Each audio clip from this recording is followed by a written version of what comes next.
We're going to move right along. Thank you, Hank. Next slide, please, Sue. We want to make you aware of our intentions, and that's the purpose of this presentation.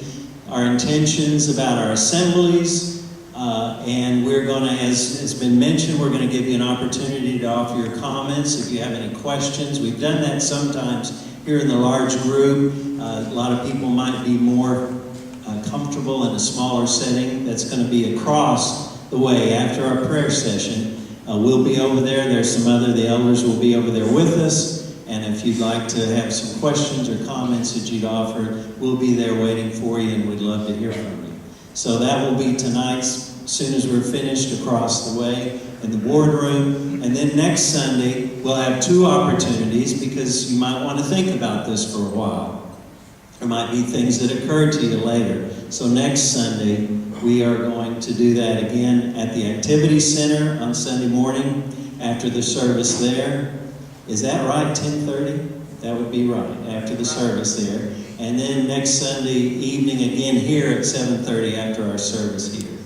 And John, you're going to have to tell me to stop, shut up, and let you talk. Well, it's when you told me not to turn my mic on, I was offended. So we do have some intentions regarding our assembly. Let's go to the next slide, Sue. You're going to talk about the name utilization. The name utilization. We do have a working committee that has been involved with our website design, and they made a recommendation to the leadership that this is a good time for us to make some changes to our website, that we begin the utilization as we are in our transition from Turnpike to CrossPoint. And there's some economic reasons that they made suggestions that we do this because it would be a one-time change. And for those of you that have worked with website design, those changes do not come without associated costs. And what they have recommended in this design is that when friends and family want to know what's happening while we're on this journey, will be able to go to our current website address, and it will link them to the CrossPoint Church of Christ address to be able to keep up with what's happening in our church family as we make this journey to our new location at 360 and I-20. So ultimately, this is going to save us some money. We won't redo it later, a year from now, when we're fully CrossPoint, and we get to get a new website to boot. Right? Absolutely, and it is a website that they tell us is much more, will be more user-friendly for our site, for our staff to utilize, to make changes, to personalize. But yes, the economic recommendation that the committee made was one which the eldership felt like we needed to accept. And when will we be using this new website? It is my understanding that this new website should be up and operational by the end of September. Great. All right, next slide, Sue. We have some changes that we're intending to implement regarding our assemblies. And before, as you're looking at that, of course you're reading it while I'm trying to talk about something else. But why in the world would we look at making changes? You know, we have an assembly on Sunday morning at the Activity Center. We have an assembly here in the evening. But we continue to have a lot of you express to us the desire to have Sunday assemblies that will accommodate everyone. We can't accommodate everyone at the Activity Center. That's not possible. We don't have the space. We've not been able to find space that we could afford anywhere else in the mornings to do that. And so that has been a factor. Also, our budget has been a factor. We've not had the contributions that we expected this year in our budget. There has been a shortfall. We have addressed that by not spending funds as we had originally planned. So we are not, we want to be fiscally responsible. It obviously costs money for us to be here at the Ruthie Jackson Center. And as we talked last week, we have moved our offices from the site on North Carrier to the First Christian Church. They have graciously agreed to share the space with us. And so you can see here our intentions regarding our assemblies, and we would want to begin that on September 19th, where we would be meeting at the First Christian Church. And John, we've emphasized this is not a merger. We want to address that up front. it is a sharing of their facility, and I'll let you talk about that for a moment. It is a wonderful opportunity for us because we have fellow believers who have opened up an opportunity for us. They have a need and we have a need.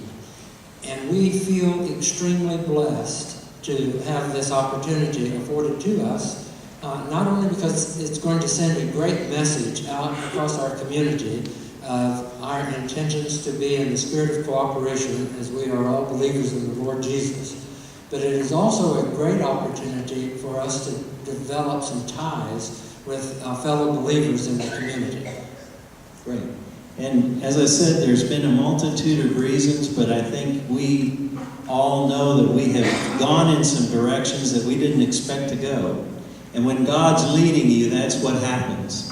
A door closes, another opens. And a year ago or 2 years ago, this isn't something that we would have necessarily considered, frankly, because the opportunity has been out there for some time, and I think our eyes and ears were closed to that opportunity for whatever reason. But series of circumstances, some would say, I would say the leading of God has said, I want you to reconsider this.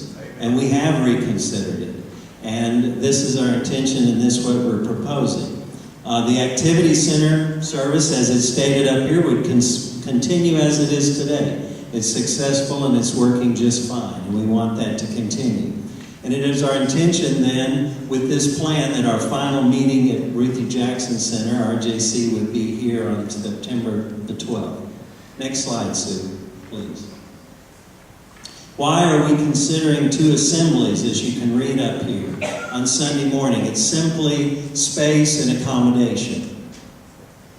Steve, when I look at this, I see an 8:15 service, and that's early, and I see a 9:30, and I see a 10:45 adult and children's. What would a family like mine, our kids are grown and out of the nest, what assembly should Sharon and I consider as being in the best interest for what is being talked about? You mean as one of our older members, which would you like to be? I set myself up really well for that. No, that's not what that means. Then you might want to go to that 8:15 a.m. First Assembly at the First Christian Building, because you don't have children, and there will be some adult classes directly after that assembly during the time that we have another assembly at 9:30. That's the one that if you have children, that you might want to be attending, because there will be children's classes after that 9:30 assembly. And again, we're doing this because we're trying to accommodate as many as possible, as comfortably as possible, and we simply can't have everyone in that building at one time.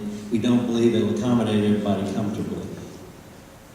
I think we need to restate the Bible class structure, because when I heard this for the first time, I missed that set of Bible classes for adults. The very first time this was presented, I zeroed in on that adult and children's classes. Well, the intention is a couple of adult classes will be going on at 9:30, while all the others that are in the 9:30 assembly will be there. Then there will be an adult class of some number, and the children's classes again at 10:45, but the children's classes will only be at 10:45.